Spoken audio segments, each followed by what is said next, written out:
오늘은 우리 이 싸움, 영적 싸움, 또 우리들의 욕망과 악습과의 싸움에서 어떻게 하면 이길 수 있는지 이런 부분들을 살펴보고자 합니다.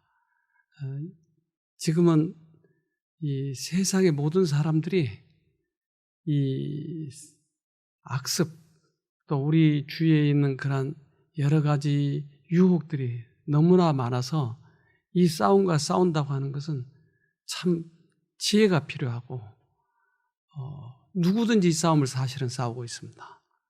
그래서 어떻게 하면 슬기롭게 잘 이길 수 있는가 하는 거죠. 요즘에 청소년들의 꽤 많은 사람들이 이러한 곳에 얽매여 있어요. 그래서 스마트폰의 근 70%가 거의 중독 가까이 돼 있어요. 요즘에 지하철의 풍속도를 보죠. 지하철에 가면 거의 대부분 스마트폰 보고 있어요. 그런데 이러한 악습, 이러한 중독에서 어떻게 빠져나오는가? 술. 어제 술에 대해서 좀 얘기 드렸죠. 술이 우리에게 뭐가 나쁜가요? 뭐가 나쁘죠? 상당히 나쁜 게 많아요. 건강에도. 음주로 인한 질병, 간장, 간 기능 저하, 간 세포 파괴, 질병, 지방간 황달 강경변, 간염, 간암, 신경정신, 비타민 B 복합체 결핍, 엽산 부족, 질병, 빈혈, 저항력, 기억력, 집중력, 판단력 둔화, 여성, 비타민, 무기질 결핍, 난소 기능 저하, 질병, 무월경, 불임증, 유산, 구순혈, 기형아, 사산화. 이렇게 여러 가지 질병을 자아내네요. 그런데 술을 끊지 못해요. 왜 그럴까?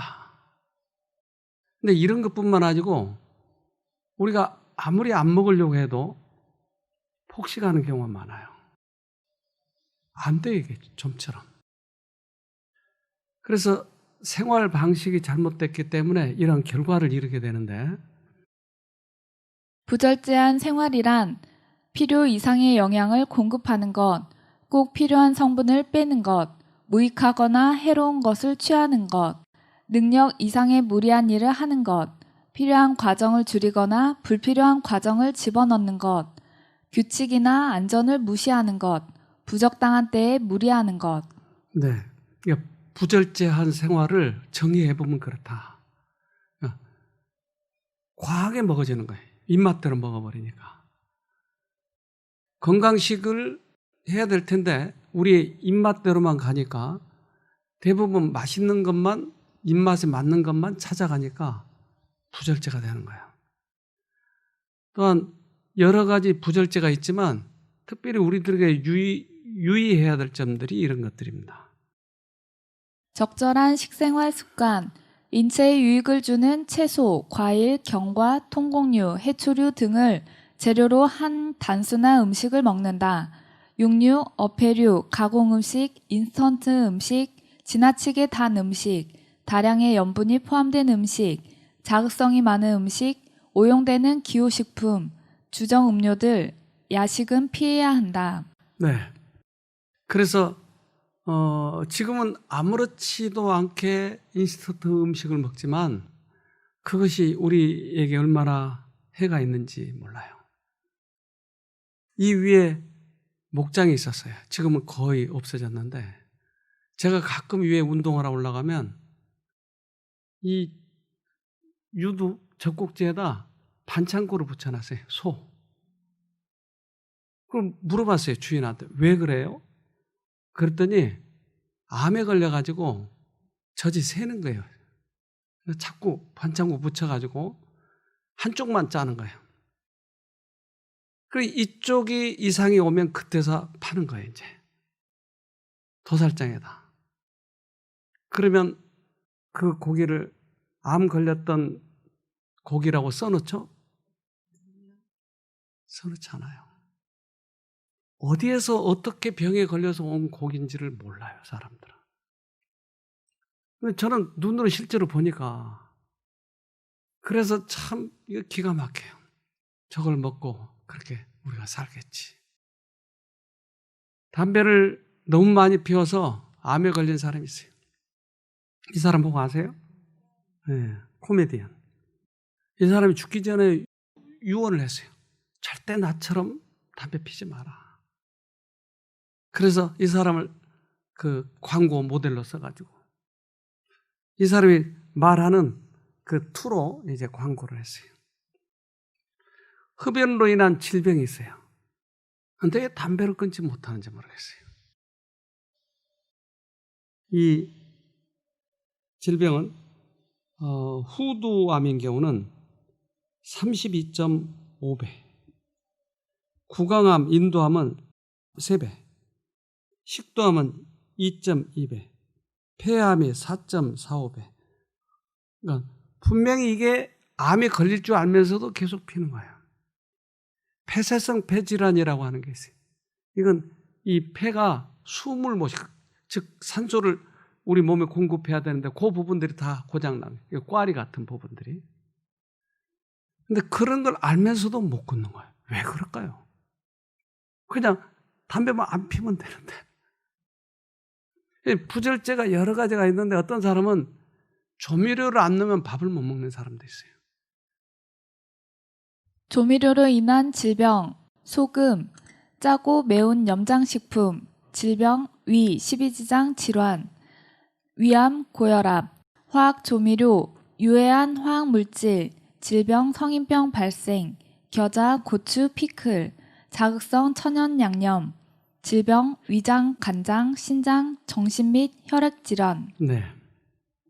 그래서 우리들의 입맛을 잘 이제 좀 조절해야 되겠죠. 요즘에 이제 사회적으로 우리나라 사람들이 점점 체형이 달라져 가요. 점점 미국화되는 거예요. 미국 사람들 거의 한 3사람 중에 2사람은 비만이에요. 미국 가보신 분은 알 거예요. 아주 기가 막혀요. 그 비만이. 한국 사람들은 지금 거기에 비하면 훨씬 양호합니다. 그래서 우리나라도 이제 비만 관리 프로그램을 하는데 이런 그 캠프, 비만 특별히 캠프 이런 데를 다녀온 사람들이 있어요. 우리 누구도 다녀왔더라고요. 근데 이게 다녀온 사람들에게 이제 그들에게 다녀왔어요. 다녀왔는데 이제 몸이 많이 빠졌어요. 근데 그들에게 이런 것들을 제시해 봤어요. 좋아할까요? 이런 거는요.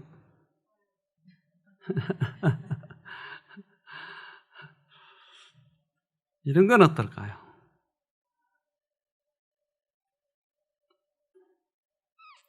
누가 지금 침을 삼키는 분들이 계시는데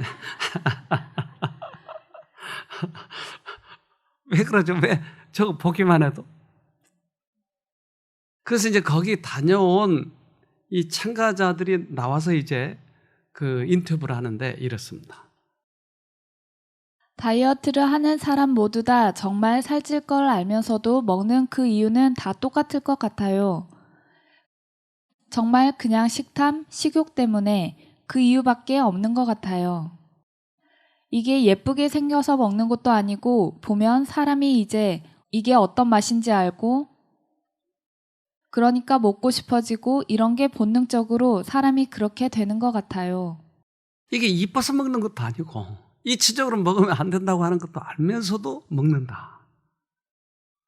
그래서 이제 이 문제를 과학적으로 미국에서 이제 파헤치기 시작했어요. 왜 이게 안 되는가? 그래서 요요 현상이 있고 또 많은 사람들이 금식을 해서 빼요. 그러면 며칠 만에 또 다시 찌고 왜 그럴까? 그런데 우리 이제 뇌의 문제를 보는 거예요. 네이처지가 발간하는 과학 잡지인 사이언티픽 아메리카는 9월 5에서 비만은 호르몬 분비, 잘못된 생활 습관 등이 아닌 뇌가 잘못돼 일어난 질환이기에 뇌 치료 차원에서 비만에 접근해야 한다고 밝혔다. 이 연구는 미국 국립보건원 산하약물중독원 연구소의 노라 볼코프 소장이 올 5월 국제학술지 신경양리학에 발표한 논문, 영국 케임브리지 대학의 폴 플래처 교수가 작년 4월 국제학술지 네이처 리뷰 뉴로사이언스에 발표한 논문 등을 바탕으로 하고 있다. 과학자들이 보니까 이게 우리 몸의 문제가 아니고 뇌의 문제였다. 그러니까 뇌가 이것을 못 견뎌하는 거예요. 그래서 이제 캠프를 가서 운동시키고 금식시키고 해서 이제 나온다. 그러면 날씬하게 나오는 거야. 근데 며칠 사이에 다시 돌아가는 거야. 근데 몇 번 그렇게 하고 나면 이제 우리가 좌절감이 드는 거야. 나는 안 되는구나. 그래서 결국은 평생을 그렇게 사는 수가 있어요. 그러니까 여기 몇 사람들이 왔는데 몇 사람들이 대부분 그렇게 해서 실패해서 온 사람이에요. 근데 그들이 이 요령을 알고 방향을 바꾸니까 되더라고요. 금식만 시켜서는 절대 안 돼요. 때때로 금식해야 할 필요는 있기는 있어요. 근데 왜 참을 수가 없는가 하는 거예요. 설탕이 담뿍 든 도넛을 집어서 한 입 먹으면 뇌의 선조체가 자극을 받아 엔도르핀이 분비된다. 뇌의 모르핀이라는 별명에서 알 수 있듯이 엔도르핀이 분비되면 사람은 희열을 느낀다. 도넛의 설탕과 관련된 시각, 후각, 미각 정보는 뇌에서 도파민을 분비하는 곳으로 전달된다. 분비된 도파민이 뇌의 전두엽과 편두체에 전달되면 사람은 쾌락을 느낀다. 앞서 언급된 연구에서 마약, 게임 중독자의 뇌에서 도파민이 과다 분비된다는 사실이 확인됐다. 중독자는 도파민이 만든 쾌락 때문에 마약, 게임에서 빠져나오지 못하고 더욱 몰두한다. 결국 마약 중독자처럼 비만 환자 역시 엔도르핀과 도파민이 주는 쾌감에 중독돼 과도한 설탕과 지방이 담긴 음식의 섭취를 중단하지 못한다는 말이다. 네, 이제 뇌의 문제였어요. 뇌에서 도파민이 나오니까 쾌감을 느끼는 거예요. 거기에서. 사람은 모두 다 쾌감을 느끼고 싶어 해요. 근데 이 사람은 설탕과 도넛 이런 것을 먹을 때 이 도파민이 나오게 뇌에서 이렇게 돼 있다 이 말이에요. 그러니까 이것을 끊지 못하는 거예요. 기쁘니까 먹을 동안은.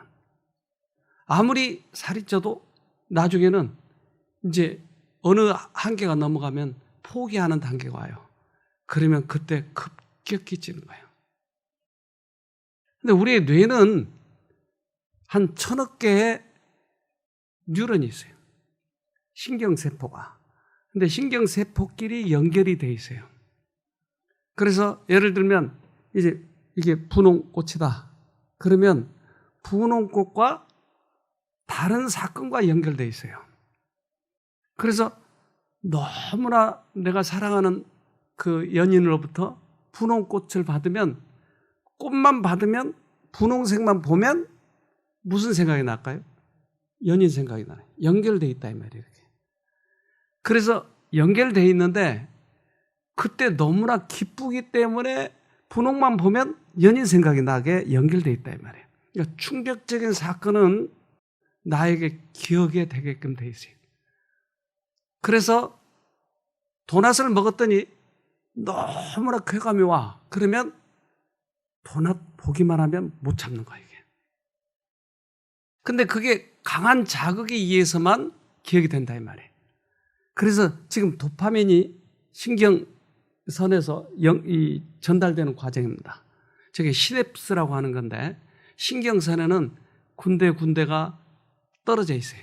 근데 여길 넘어갈 때는 화학물질로 넘어가는 거예요. 전기 신호로 오다가 화학 신호로 넘어가는 거예요. 그러니까 이때 도파민이 부쩍 나오는 거예요. 그걸 기억하고 있는 거예요. 우리들의 뇌는 그런 쾌감을 기억하고 있다 이 말이죠. 뉴런의 연결 방식이 바뀜으로써 기억이 생긴다. 그래서 옛날에는 분홍이 나에게 아무런 의미가 없었는데 그 연인으로부터 꽃다발을 받은 다음부터는 분홍만 보면 내가 좋아하는 거예요. 우리 뇌가 그렇게 돼 있다고 하는 거죠. 도파민이 나왔기 때문에 기억이 생겼다 이 말이에요. 그렇다면 이 기억을 바꾸려면 어떻게 해야 돼요? 더 큰 쾌감을 느낄 때 이게 바뀌는 거예요. 왜 이곳에 와서 악습을 끊냐는 거예요. 왜? 더 큰 쾌감을 느꼈기 때문에. 근데 더 큰 쾌감은 이 세상에 별로 많지 않아요. 먹는 것보다 그 달콤한 이 쾌감보다 더 크게 나에게 줄 것이 별로 없다고요. 내 하나님을 만날 때 그게 온 거예요. 그렇지 않으면 좀처럼 안 되더라고요. 여기 못 나가게 해보기도 하고 이 사람을 데리고 하루 종일 같이 지내보기 안 돼, 잘. 근데 강력하게 그 하나님을 딱 만나니까 덜컥 끊는 거예요. 그래서 우리 뇌는 보상회로가 있어요. 보상회로.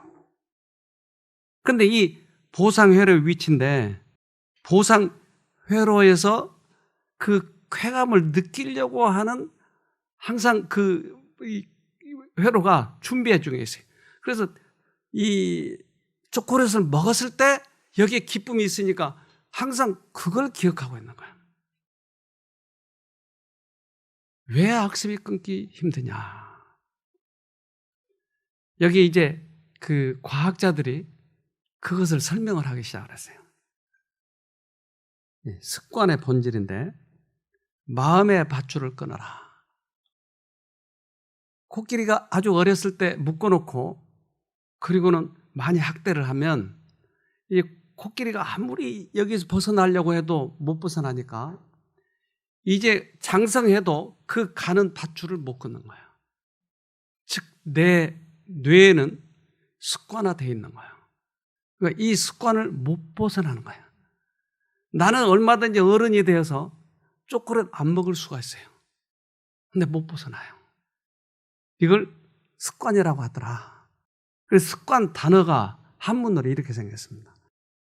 습자는 새들이 둥지 속에서 날갯짓을 하는 모습을 나타내고 관자는 마음심, 변에 관통할 관자를 합쳐서 쓴다. 즉 습관이란 우리의 마음을 관통하고 생각을 뛰어넘어 이미 신체 기능의 하나로 자리 잡을 정도로 익숙한 버릇을 말하는 것이다. 엄청난 힘을 가진 코끼리가 어른이 되어서도 서커스단을 탈출하지 못하는 것 또한 태어나서부터 밧줄에 길들여진 발목의 습관을 도저히 거부할 수 없기 때문이다. 네. 그래서 습관이라고 하는 것은 우리의 마음을 튀어나와서 몸에다 배에 놨다. 이것을 습관이라고 하더라. 그러니까 코끼리는 이제 그 습관을 못 벗어나는 거예요.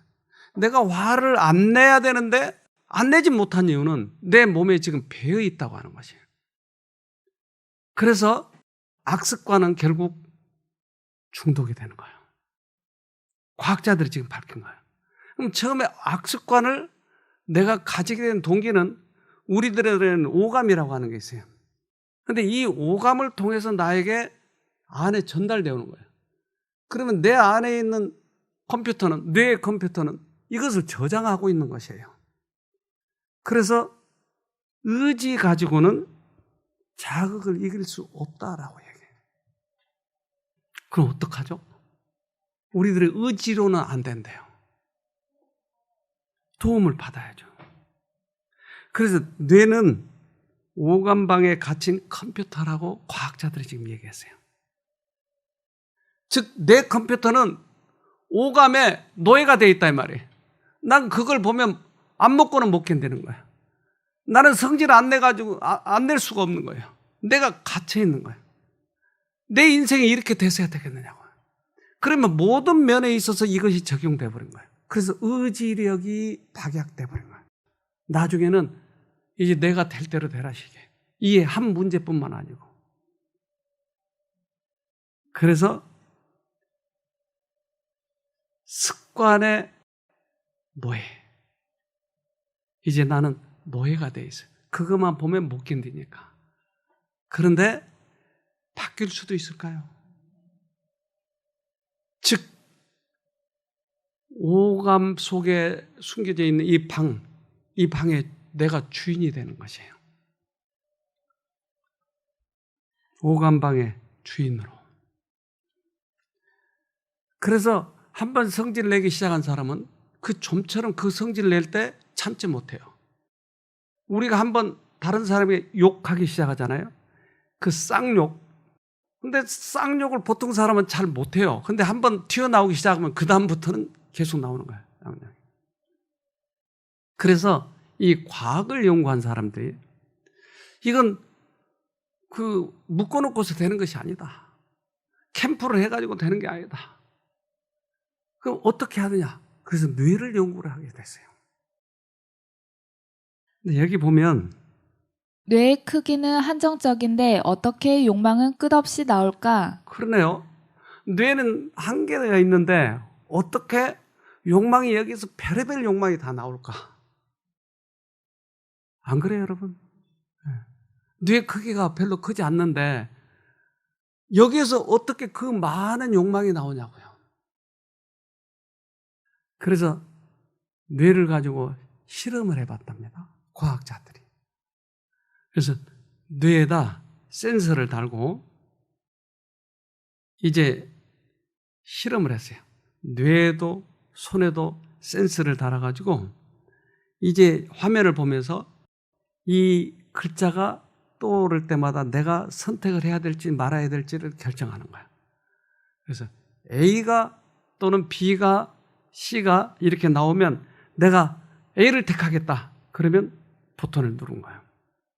근데 이 버튼을 누르는 요 시스템을 뇌 칩하고 손가락 칩하고 이것들을 컴퓨터에다 입력하면서 비교하면서 본 거예요. 여기 보니까 이 10초 전에 뭔가를 활성화가 됐어요. 피보험자가 버튼을 누르기로 결정하기 최대 10초 전에 의사결정을 관장하는 피보험자 뇌 부위가 활성화하는 것으로 관찰됐다. 10초 전에 이게 여기서 활성화되기 시작하는 거예요. 그리고 5초 전에 운동 영역이 활성화되기 시작하는 거예요. 그리고 1초 전에 이미 결정을 한 거예요. 그리고는 누른 거예요. 그러니까 활성화가 최소 몇 초 전에 됐어요? 10초 전에. 내가 누를 때는 1초 전에 결심을 했는데 왜 10초 전에 활성화가 될까요?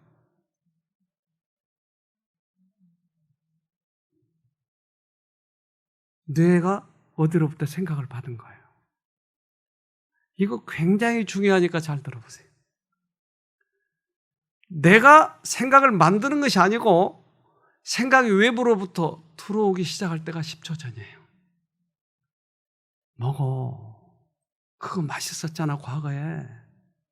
그리고 네가 아무리 절제하려고 안 됐잖아. 센서가 이미 그것을 파악한 거예요.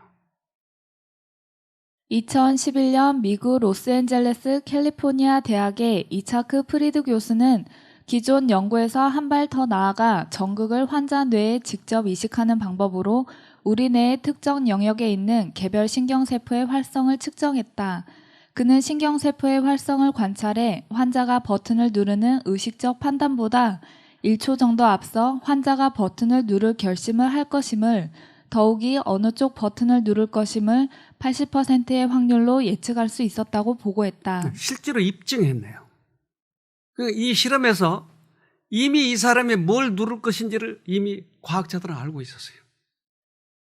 그러니까 실제 행동보다 먼저 이미 마음속에서 움직이고 있었다고 하는 거죠.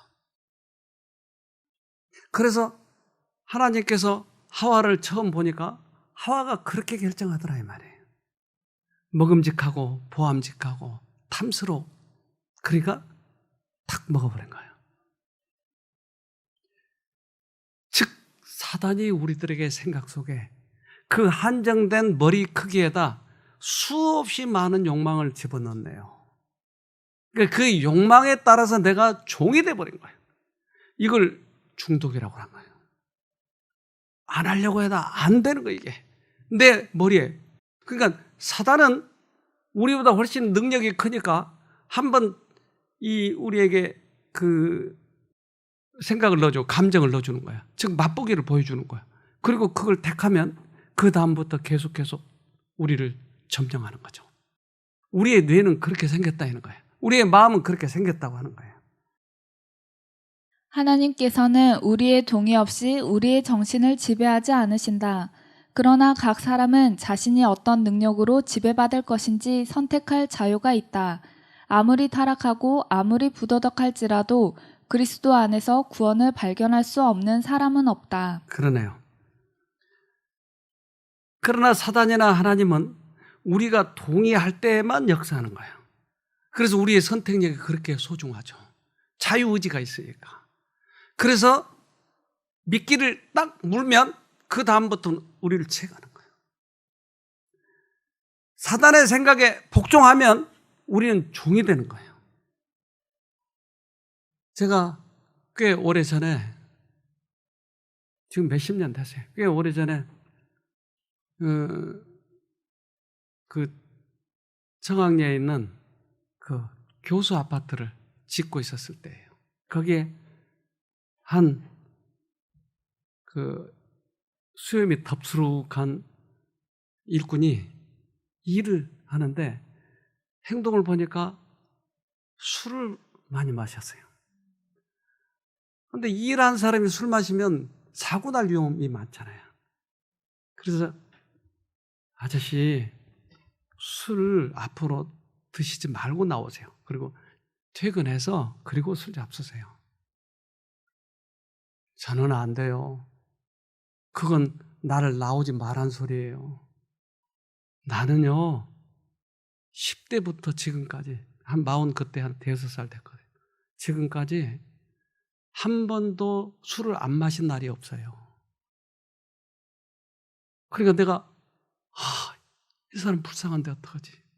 근데 수염이 터부룩 나가지고 그때 공사장에서 이 사람 별명이 털보였어요. 아저씨 이름이 뭐예요? 저 백치인데요. 백치요? 백치? 천치 백치요? 네, 저 백치예요. 그리고 한문으로 김백치라고 쓰는 거예요. 한문으로 백치 쓰는 사람은 흔히 안 쓰는 한문이니까 잘 못 써요. 근데 이분이 한문을 아주 잘 쓰고 많이 배운 사람이었어요. 그런데 공사장에 이렇게 나와서 얼마나 모습이 남루한지 몰라요. 그래서 우리 총무에게 이 사람 집 좀 알아보라고. 여기서 가까운 곳에 있더라고요. 그래서 그 다음날 이제 다 일이 끝나고 그 집을 찾아갔어요. 보니까 이 보통 옛날 집에 그 물탱크실을 있잖아요. 물탱크실을 개조해가지고 방을 만들어 놓은 거예요, 이제. 근데 거기 올라가는 나무 계단이 있는데 삐걱삐걱 올라가는 거예요. 그래서 거기 올라가가지고 이제 놓고 하니까 누구시오? 전화해가지고 들으라고 그래서 문을 여는데 냄새가 너무 고약해서 못 들어가겠어요. 거기 안에 그 안에서 밥 해먹고 그 안에서 하여튼 너무나 지저분한 거예요. 근데 한 초등학교 1학년 될까 말까 한 녀석이 아저씨 누구세요? 그 집 아들인데 첫째 부인 술 먹고 패니까 도망가고 둘째 부인 도망가고 셋째 부인이 놔놓고 도망간 거예요. 근데 이 아이가 근데 이제 선풍기가 도는데 옷이 날리니까 뒤에 회초리 자국이 수없이 많이 나요. 술 먹고 돌아서 야, 이 사람 어떻게 도와줄까? 그래서 이제 벽을 쭉 보니까 벽에다가 수없이 많은 춘화, 그 나체 그림 뭐 이런 것들을 그려놓고 그리고는 그 옆에다 오늘은 금주, 내일은 음주 그걸 한문으로 다 쓰는 거예요. 그러니까 오늘 하루만 금주하면 내일은 술 먹을 수 있으니까 하루만 끊자는 거예요. 하루만. 근데 이게 안 돼. 그래서 제가 들어가도 될까요? 들어오세요. 저도 옛날 술 고래했어요. 아유, 그렇게 안 보이시는데 어떻게? 아니 그랬다고. 어떻게 끊었어요? 내가 그 방법을 가르쳐 줄게요. 그리고는 정말 하나님을 간절히 부르면 끊어져요. 나 별거 다 했다니까요. 안 돼요. 내가 기도해 줄게요. 그래서 그날 제가 손을 붙들고 간절히 기도했어요. 하나님, 이 사람이 자기가 할 수 없는 문제를 이렇게 도전하고 있잖아요. 부디 하나님 붙들고 이기도록 해주세요. 간절히 정말 간절히 기도드리는데 제 손등에 뭐가 똑똑 떨어지는 거예요. 뜨거운 것이. 그래서 제가 이제 기도를 그만하려고 하는데 손을 탁 붙들고 안 놓는 거예요. 이분이 믿는 하나님 하고 자기가 기도하는 거예요. 한 번도 교회 안 나가고. 이분을 술을 끊게 해줬으니 나도 끊게 좀 해주세요. 난 제발 끊고 싶습니다. 너무나 간절합니다. 기도인지 아닌지 모르겠어요. 그냥 무조건 그렇게 외치는 거예요. 그렇게 끊고 싶어 하는 거예요. 그런데 안 되는 거예요. 그리고 나서 이제 손을 놓아주는 거예요. 저는 제 마음에 이분이 성공할 수 있겠다. 그리고 이제 돌아왔는데 밤 12시 가까이 됐는데 전화가 온 거예요. 사장님 계세요? 네, 전데요. 저 좀 꺼내주면 안 되겠어요? 어디신데요? 저 경찰서 유치장이요. 왜 거기 갔어요? 저 술을 또 오늘 먹었어요. 그런데 하필이면 나한테 전화했어요. 다른 사람 안 들어줄 것 같고요. 그러니 전화했어요. 알았어요. 그래서 이제 의정부 거기 가가지고 그 경찰이 사인을 하고 보석금을 늘어난 거예요. 그래서 사인하고 넣고 꺼내왔어요. 왜 오늘 또 들어가세요? 오늘 나오고 약속했잖아요. 저도 그래요. 너무나 아까 감동을 받아가지고 이제 다시는 안 먹겠다. 그럼 마지막 이별주 한 잔만 하자 하는 것이 이렇게 돼버렸다는 거예요. 그래서 책상을 다 엎어버리고 집에 데려다 놓고 이제 절대 그러면 안 돼요. 돌아왔는데 그 이튿날 또 전화가 왔어요. 빨리 좀 와달라는 거예요. 그래서 급한가 보다 가봤더니 그 나무 계단 거기에서 내려오다가 넘어져가지고 다리가 부러진 거예요. 그래서 이제 오보다가 또 병원에서 깁스해가지고 데려다 놔. 이제 말썽 부리지 마세요. 그만. 그리고 또 기도를 해줬어요. 근데 이 사람이 그 다음날부터 연락이 안 오는 거예요. 야, 뭐가 좀 돼가보나 보다. 근데 일주일 만에 전화가 왔어요. 또 오라는 거예요. 또 무슨 사건이요? 갔더니 제가요 그날 술이 너무 또 먹고 싶잖아요. 다리 기부선하고 갈 수는 없고. 그러니까 자기 아이를 시키려고 야 임마 술! 그러는데 나한테 기도해 주셨지 그분이. 술 생각 날 때마다 하나님 부르라고 그랬지. 그러니까 술 하다 하나님!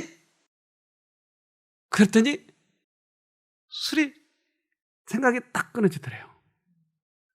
또 있다가 조금 있다가 또 술 하다가 또 하나님. 이걸 일주일 동안이나 자기 했다는 거예요. 와, 이 사람이 승리하기 시작하는 거야. 그러니까 40 몇 살 때 10대부터니까 근 20여 년, 30년 동안 술을 마셨던 것들을 이제 끊기 시작하는 거예요. 저는 그 집에 가서 다리가 깁스했으니까 아무 데도 못 가잖아요. 계속 성경을 가르쳐 줬어요. 나도요, 이제부터 새 사람 되고 싶어요. 그리고 자기 과거 얘기를 하는데 험난한 과거예요.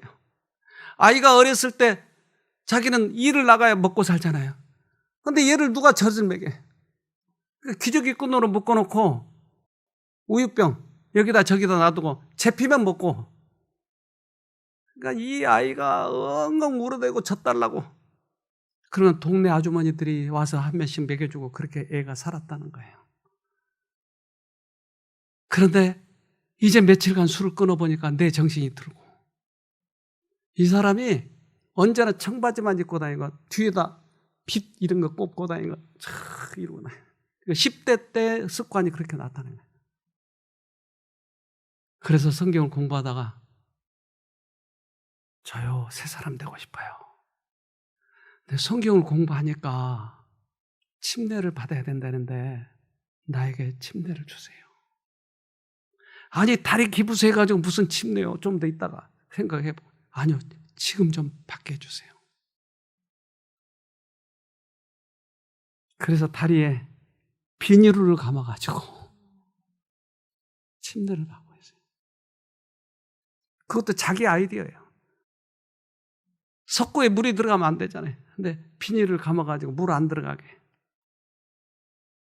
수염 보세요. 이길 수 있어요? 이길 수 있어요. 우리의 마음의 결심이 문제예요. 30여 년 동안 술을 마신 사람이, 하루도 빠지지 않고 먹던 사람이 부인을 셋이나 두들겨 패가지고 도망가고, 성질만 나면 아이를 두들겨 패고, 이 사람이 끊었어요. 해볼만 하잖아요. 그래서 아이들을 가지고 마시멜로라고 하는 게임을 했어요. 이 마시멜로는 애들이 너무 좋아하는 거예요. 15분 참으면 2개 주는 거예요. 못 참으면 1개만 먹는 거예요. 근데 이 게임을 하는데 한번 봅시다. 이 게임에서는 접시 2개가 있고 하나를 먹을래? 2개를 먹을래? 그래서 2개를 먹겠다고 그러겠죠? 근데 이 아이들이 이것을 참기 위해서 얼마나 애를 쓴지 몰라요. 2개 먹기 위해서. 그런데 이 마시멜로의 이 게임을 만든 창시자가 나와서 이렇게 얘기하는 거예요. 윌터 미셸, 마시멜로 실험 창안자, 금욕적인 것으로서의 의지라는 개념은 그러니까 입술을 깨물고 무작정 견딘다는 것은 실패하기 딱 좋은 방법입니다. 너무 힘들고 불가능한 일이죠. 어떤 식으로든 환경을 끌어들여 그 상황을 바꿔야 해요. 이렇게 안 보려고 하고 애를 써도 안 되는 거예요. 유일한 다른 방법은 다른 데로 관심을 돌리는 겁니다. 아, 이거네요. 유일한 방법은 다른 데로 관심을 돌리는 거예요. 악습 끊는 방법이에요. 최선을 다해서 그 문제를 보지 말고 우리의 시야를 다른 데로 옮기는 것이에요. 특별히 예수님에게. 히브리서 12장 2절 믿음의 창시자요 완성자이신 예수를 바라봅시다. 그는 자기 앞에 놓여있는 기쁨을 내다보고서 부끄러움을 마음에 두지 않으시고 십자가를 참으셨습니다. 그리하여 그는 하나님의 보좌 오른쪽에 앉으셨습니다. 네. 믿음을 우리에게 주시고 믿음을 활용해라고 하는 분이, 그분을 쳐다보면 그분이 들어와서 나를 완전하게 만들어주겠다는 거예요. 그것 때문에 십자가에 달려 돌아가셨다. 그러니까 믿음의 주요 온전케 하신 예수를 계속 바라보는 거예요. 이것이 악습을 끊는 방법이에요. 아무리 우리가 애를 써도 안 돼요. 깡다고 아무리 해도 안 돼요. 바라보느냐 아니냐, 결국은. 사람들에게 회복시키시고 치료하시는 기별을 보내시고 땅에 있는 것이나 사람을 바라보지 말고 그들의 믿음을 하나님께 두라고 호소하신다. 네. 사람들을 바라보지 말고 하나님을 바라보라고 하는 것이. 이것이 특효약이에요. 아무리 내가 안 먹으려고 애를 써도 그거 보고 있으면 지는 거예요. 비난과 핍박을 통하여 그리스도를 증거하는 자들이 하늘에서 받을 상은 크다. 백성들이 세상의 좋은 것들을 바라보고 있는 동안 예수께서는 그들에게 하늘의 상급을 가리켜 보이신다. 그러나 그분께서는 그 상급을 전적으로 내세에서만 받게 하지 않으신다. 그것은 세상에서부터 받기 시작한다. 그래서 예수를 믿는 사람, 예수를 바라본 사람들은 하늘에도 가지만 그 전에 이 땅에서 자기 마음을 다스릴 수 있다. 악습을 끊을 수 있다. 그런데 우리가 어떤 악습을 끊기 위해서 여기 왔지만 우리 힘으로만 하려고 하고 그것만 끊으려고 하기 때문에 실패하는 거예요. 그런데 예수를 만나게 되면 이게 끊어질 뿐만 아니라 하늘의 소망도 갖게 된단 말이에요. 우리의 선택이 결국 내가 선택하느냐 아니냐예요. 하나님께서는 저들을 그분의 성품의 지혜와 동정심과 그분의 요구가 공의로움을 식별할 능력이 있고 하나님께 순종할 수도 거역할 수도 있는 완전한 자유를 가진 자유로운 도덕적 행위자로 만드셨다. 그래서 우리가 자유가 있기 때문에 사단을 선택하고 악습을 선택해도 하나님께서는 강제로 안 하신다 이 말이에요. 근데 내가 선택을 해야 당신의 능력이 들어와서 나를 바꿔준다 이 말이에요. 어린아이가 이길 수는 없지만 아빠의 내 손을 맡기는 방법은 안다 이 말이에요. 그러면 아빠가 나를 술을 안 먹게 해준다 이 말이에요. 악한 천사가 마음을 지배하든지 하나님의 천사가 인간의 마음을 지배하든지 둘 중 하나이다. 우리의 마음을 하나님의 지배하에 맡기든지 흑암의 권세 아래 맡기든지 하는 것이다. 네, 우리들의 선택력이 아빠에게 내 손을 쥐어주는 거예요. 그런데 우리가 아무리 내가 결심하고 또 결심해도 당분간은 될지 몰라요. 그러나 우리의 뇌에 작용하고 있는 사단은 절대 그대로 두지 않아요. 수없이 우리 해봤잖아요. 내가 아무리 결심해도 새끼가 썩으면 끊어져 버린 것처럼 안 돼요. 그대들은 그대 자신을 하나님께 바치기를 원하나 도덕적 힘이 약해서 유혹의 종이 되고 죄악적 생애의 습관에 지배를 받고 있다. 그대들의 약속과 결심은 썩은 새끼와 같다. 그대들은 그대들의 생각과 동기와 애정을 억제할 수 없다. 억제할 수 없다. 우리는 안 된다. 우리 뇌에 끊임없이 이 욕망이 들어온 것은 사단이 하는 것이다. 우리는 사단을 이길 수 없다. 그렇게 만들어졌으니까. 그러나 이길 수 있는 방법 유일한 것은 주님을 선택하는 거예요.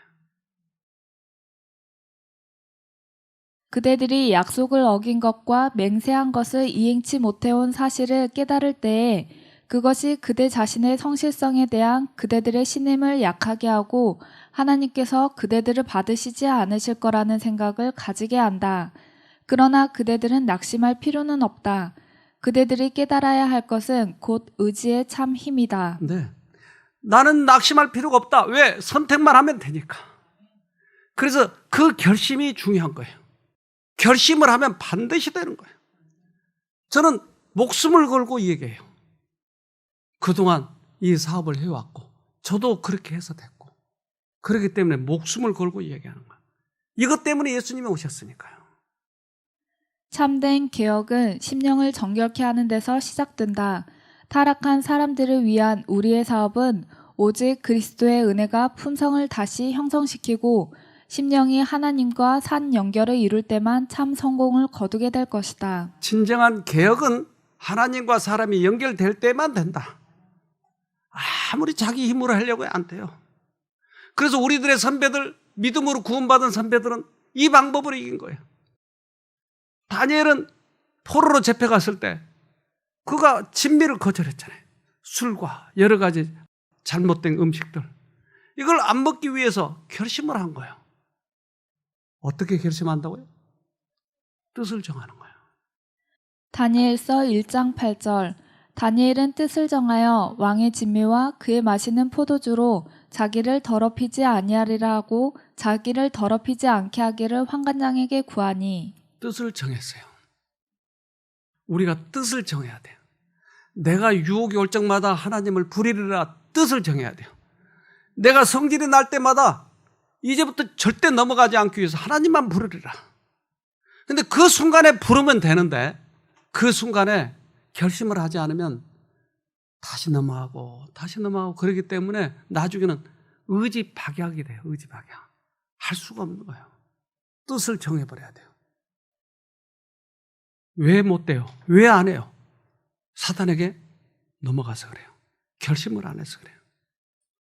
저는 미국에 가끔 갔었어요. 요즘은 잘 안 가지만. 미국에 가서 이렇게 전도회를 하는데 한 분이 이 전도회를 이제 일주일을 하면 그 일주일 동안에 누가 오는지 새로운 사람이 누군지를 이게 제가 눈으로 대부분 파악을 하죠. 한 부부가 오셔서 계속 참석하는 거예요. 근데 부부 사이를 보니까 영 별로 안 좋은 것 같아요. 근데 이제 거의 끝나갈 무렵에 이제 5일째인가 되는 날 이제 전도회가 끝나면 그날 매일 인사를 하잖아요. 말씀 잘 들었습니다. 오늘 그거 제가 꼭 듣고 싶어 했던 거 들었습니다. 이렇게 한마디씩 하고 나가는데 이 부부가 우리 집 좀 와주세요. 너무 간절해요. 우리 집 좀 와주세요. 난 누군지를 모르니까. 그 담임 목사님한테 물어봤어요. 저분 댁에 가야 돼요? 꼭 가셔야 됩니다. 그래요? 제가 내일 모셔다 드릴게요. 그래서 그 집에 갔어요. 가서 보니까 두 부부가 아주 얼굴이 굳어가지고 저를 이제 환영한다고 하는데 얼굴은 굳어 있어요. 이제 자초지종을 얘기하는데 한국에서 돈을 많이 가지고 미국에 들어갔대요. 그래서 이제 집도 사고 집을 하여튼 꽤 좋은 집을 샀어요. 그리고는 치기공을 하는데 미국에 그런 우리 한국인들이 많이 있잖아요. 열심히 둘이 하다 보니까 돈을 많이 버는 거예요. 그 집을 한 채, 두 채, 세 채 이렇게 샀대요. 근데 이제 돈을 많이 벌면 이 딴 생각을 많이 하죠. 남자들은 너무 돈 많이 벌면 안 돼요. 딴 생각하니까. 여자들은 돈 벌어도 괜찮나요? 여자도 똑같아. 근데 라스베가스에 가보고 싶은 거예요. 근데 거기에서 가는 거리가 3시간 반이에요. 그래서 3시간 반 동안 가가지고 주말에 이걸 땡기는데 이게 쏟아져 나온 거예요. 근데 그 다음 또 가서 또 땡기니까 나오는 거예요. 그 다음에는 안 나오는 거예요. 그럼 이거 회복해야 되니까 돈을 더 많이 걸고 더 많이 걸고 그러다 보니까 집을 한 채 팔게 된 거예요. 이제 부인이 애걸애걸 하는 거예요. 제발 가지 말라고. 근데 이제 굳게 결심했는데 주말만 되면 그 생각 때문에 안 갈 수가 없는 거예요. 그러니까 3시간 반을 가야 된다니까요. 3시간 반을 가는데 그 생각이 너무 좋대요. 이게 땡기는 그게 계속 돌아간대요. 그러니까 싱글싱글 웃으면서 간대, 3시간 반 동안을. 그게 주말마다 되니까 나중에 집을 2채, 3채를 다 팔게 된 거예요. 근데 그 아들 둘이 있더라고요. 중학교, 고등학교. 이 아들이 아빠를 붙잡고 아빠, 우리 살아야 되잖아요. 그래서 그 사람이 그걸 안 하려고 정원도 이렇게 갖고 보고 그 붓글씨도 배우고 별의별 짓을 하는데 결국 또 가고 또 가고. 그래서 둘이 이혼 정서를 쓰고 우리 헤어집시다. 안 되겠어요. 근데 마침 전도회를 한다고 그러니까 이 전도회 한 번만 갔다가 그래도 안 되면 헤어집시다 해가지고 둘이 다 써놓고 참석한 거지. 근데 마침 오늘 같은 설교를 제가 한 거예요. 그러니까 이제까지 그 이치를 모르고 싸웠으니 얼마나 힘들었겠어요. 그래서 그 전도회 이제 마지막 그날 제가 각서를 받았어요. 절대 앞으로 하지 않겠습니다. 두 부부가 앉아서 이걸 쓴 거예요. 근데 제가 온 다음에 너무 궁금한 거예요. 이분들이 도대체 어떻게 됐을까? 어떻게 됐겠어요?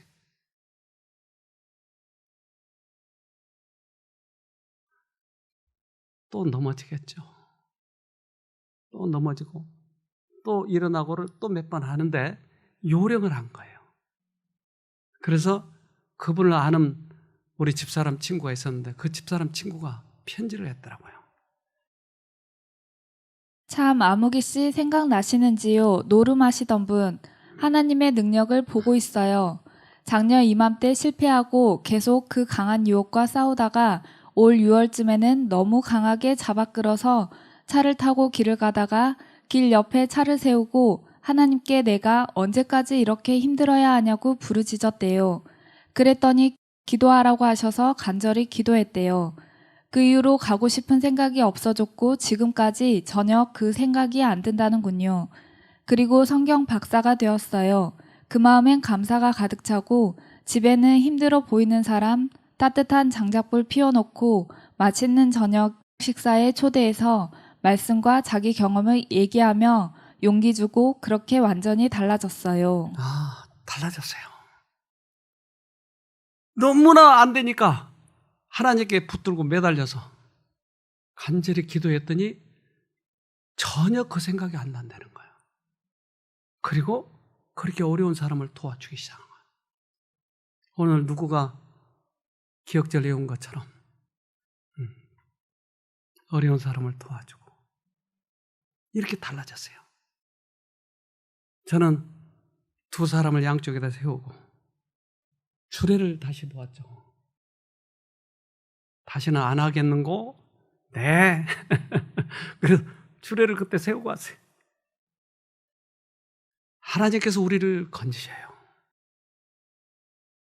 시편 40편 2절 나를 기가 막힌 웅덩이와 수렁에서 끌어올리시고 내 발을 반석 위에 두사 내 걸음을 견고케 하셨도다. 그것이 기가 막힐 웅덩이였어요.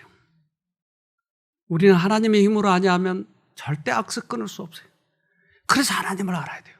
근데 하나님을 아는 것은 무시하면서 악습만 끊고자 하니까 계속 실패해, 계속. 여러분 지금 얼마나 좋은 기회인지 몰라요. 꼭 승리하기를 간절히 바랍니다. 기도합시다. 하늘에 계신 아버지, 우리에게 은혜를 베풀어 주셔서 마음의 구조와 어떻게 하면 악습에서 벗어날 수 있는지를 깨닫게 해주셔서 감사합니다. 이제 이 싸움을 싸우려고 합니다. 우리 힘으로 안 되는 것을 주님께 맡기라고 하셨지 않습니까? 주님만을 선택하게 싸우니 도와주시옵소서. 그래서 우리 모두 다 이 경험의 노래, 하늘 유리바닷가 앞에서 모세와 어린 양의 노래, 경험의 노래를 하면서 우리 모두 어깨동무하면서 들어갈 수 있도록 도와주시옵소서. 예수님 이름으로 기도합니다. 아멘.